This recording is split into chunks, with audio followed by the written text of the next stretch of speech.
Bonjour à tous, aujourd'hui on va faire un tuto pour vous expliquer comment faire un corsage. Je suis avec Lily on the Moon. Salut. Et on va réaliser le corsage de réponse, sachant que c'est une technique qui peut s'appliquer à tous les corsages, que ce soit pour du Disney et pour n'importe quoi, enfin voilà. C'est parti! Bon, alors du coup, de quoi on va avoir besoin? Alors, on va avoir besoin de ton tissu, celui que tu vas mettre sur l'extérieur, de la doublure, d'une toile pour rigidifier, de baleine pour encore plus rigidifier, d'une fermeture éclair, bon ça c'est pour le fermer, vous pouvez mettre des œillets si vous voulez que ce soit un peu plus histo. Nous là, il est à fermeture éclair parce qu'on n'a pas trop envie de se prendre la tête et parce que la plupart du temps c'est ce qu'on met dans les costumes. De toutes vos petites fioritures en fonction du personnage que vous voulez faire bien sûr, et surtout de votre patron qui est censé être à vos mesures. Voilà. C'est parti. Repliez votre tissu en deux et épinglez votre patron dessus. Tracez les contours et les marques de placement s'il y en a. Prenez la doublure et la toile ensemble et repliez-les en deux avec la doublure à l'intérieur, puis tracez les contours et les marques de placement. Pour les placements de baleine, transpercez un petit peu le patron avec votre crayon, puis reliez les points avec une règle. Coupez votre tissu.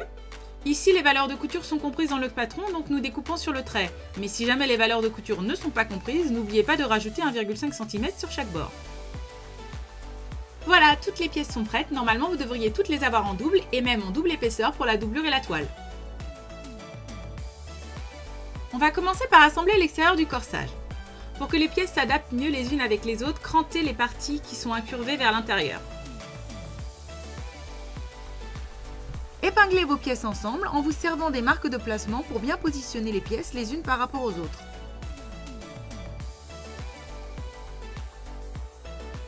Cousez vos pièces. Ici, les valeurs de couture sont d'1,5 cm, donc nous faisons notre couture à 1,5 cm du bord. Mais cela dépend de votre patron, donc référez-vous bien aux notices. Il faudra faire de même avec toutes les pièces.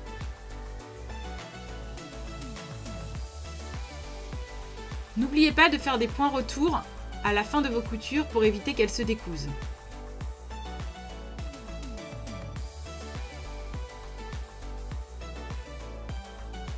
Une fois toutes les pièces assemblées, faites la couture d'épaule. Nous allons maintenant passer à la pose de la fermeture à glissière invisible. Personnellement, je les prends toujours un peu plus longues, vous verrez pourquoi par la suite. Ouvrez-la, puis positionnez l'extrémité dans le bas de votre corsage.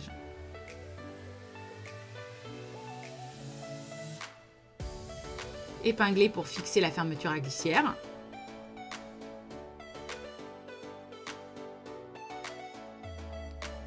Cousez-la à l'aide de votre pied à fermeture à glissière invisible. Vous pouvez utiliser un pied à fermeture éclair classique, mais sachez que le résultat sera beaucoup plus propre avec ce genre de pied. C'est vraiment un investissement qui vaut le coup.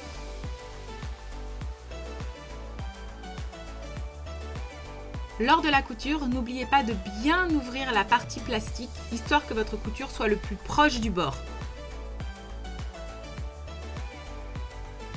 Terminez toujours par un point aller-retour, histoire de bien arrêter votre couture. Et voilà, le premier côté est posé. Nous allons maintenant passer au deuxième côté. Refermez la fermeture à glissière, puis épinglez le deuxième côté en alignant bien les extrémités.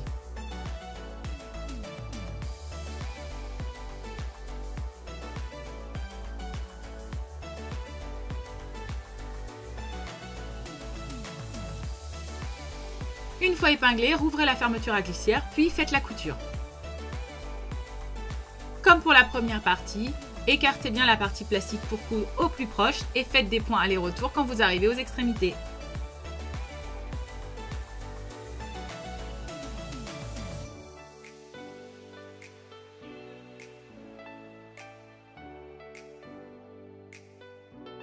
Et voilà, la fermeture à glissière est posée, votre extérieur est fini.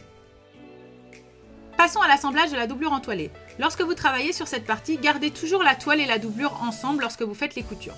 On va commencer par faire les coulisses à baleine. Gardez les deux pièces ensemble, puis faites votre première couture sur le trait. Faites un angle, puis faites une deuxième couture parallèle.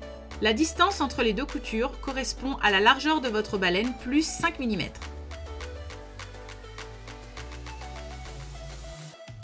Ne faites surtout pas la couture du bas, sinon vous ne pourrez pas insérer votre baleine à l'intérieur. Une fois que toutes les coulisses sont faites, vous pouvez découper les baleines, mais ne les insérez pas encore à l'intérieur des coulisses.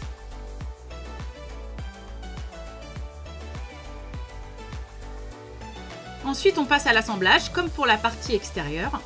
N'oubliez pas de cranter s'il y a besoin.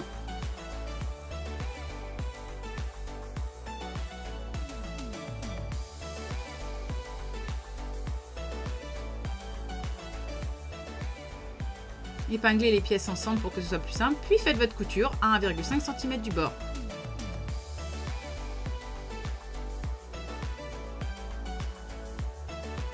Une fois la couture terminée, nous allons faire des surpiqûres. Entre les parties arrière et côté arrière et entre les parties avant et côté avant, vous pouvez faire une surpiqûre à 1,5 cm car nous n'allons pas insérer de baleine à l'intérieur.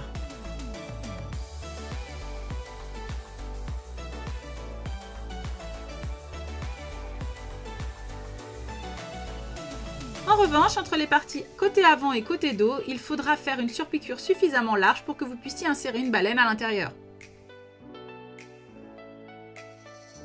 Quand vous faites les surpiqûres, faites toujours très attention à ce que le rabat de tissu soit bien pris par cette surpiqûre, sinon cela ne sert à rien. Lorsque vous découpez la baleine sur le côté, n'oubliez pas de laisser 5 mm de plus que votre valeur de couture. Ici, elles sont de 1,5 cm, donc on laisse 2 cm, histoire de ne pas avoir de petits becs qui se forment lorsqu'on va retourner notre corsage.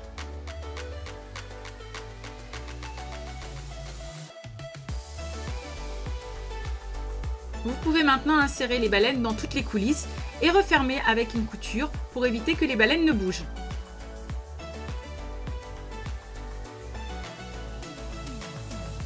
Une fois toutes les coulisses faites, vous pouvez désormais faire la couture d'épaule. Et voilà, votre toile est terminée, on va pouvoir passer à l'assemblage final. Prenez votre toile doublure et mettez-la endroit contre endroit avec votre tissu extérieur.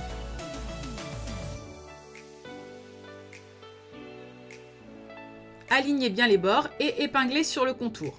Pour le moment, on va faire que la couture sur le haut.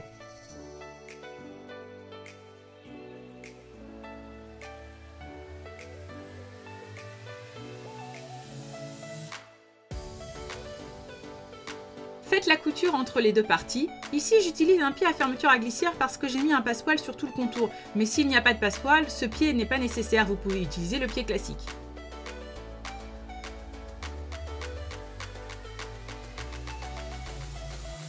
Arrêtez-vous quand vous arrivez au niveau de la fermeture à glissière, puis reprenez de l'autre côté.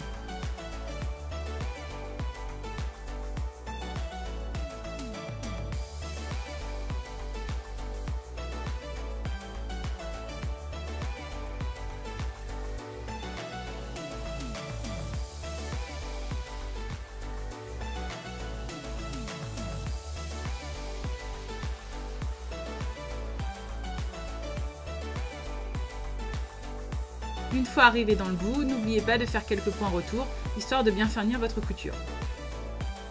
Au niveau de la fermeture à glissière, on va faire une finition. Utilisez une épingle pour bien coller les bords ensemble, puis utilisez le pied à fermeture à glissière classique pour coudre au plus proche sur quelques centimètres. Une fois cette petite couture faite, vous pouvez maintenant faire le raccord entre vos deux parties en passant par-dessus la fermeture à glissière.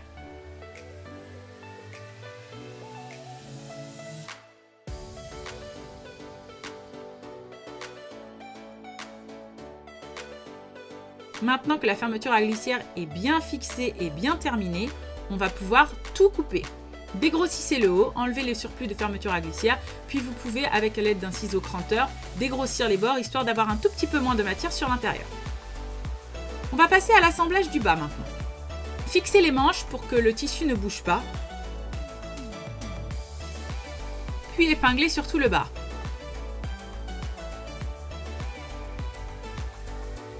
Ensuite, faites la couture. Encore une fois, il y a un passepoil, donc on utilise un pied à fermeture à glissière classique. Mais s'il n'y avait pas de passepoil, on peut utiliser un pied normal.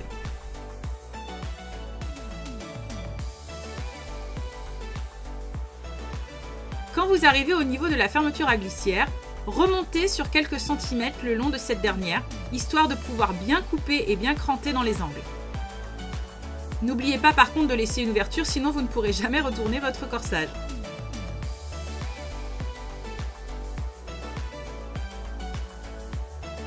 Ici, le corsage de réponse est ouvert sur l'avant, donc on fait une couture tout le long de la baleine qui est sur l'avant.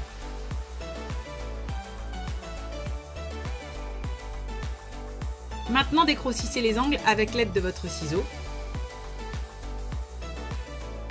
Et puis dégrossissez tout le bas.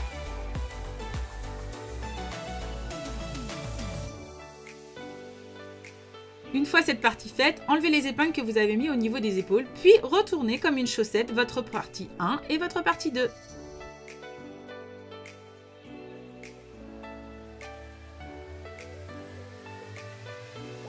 Utilisez votre ciseau pour aller bien pousser dans les coins.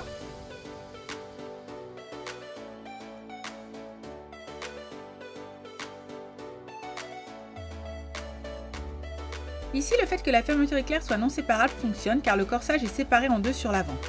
Mais s'il ne l'est pas, il faudra utiliser soit une fermeture séparable, soit poser des œillets pour pouvoir le retourner avec cette technique.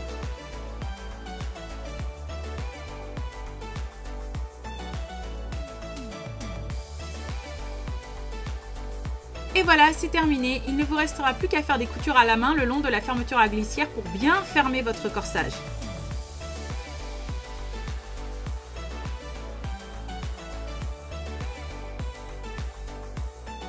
Voilà, l'assemblage de votre corsage et sa doublure est enfin terminé.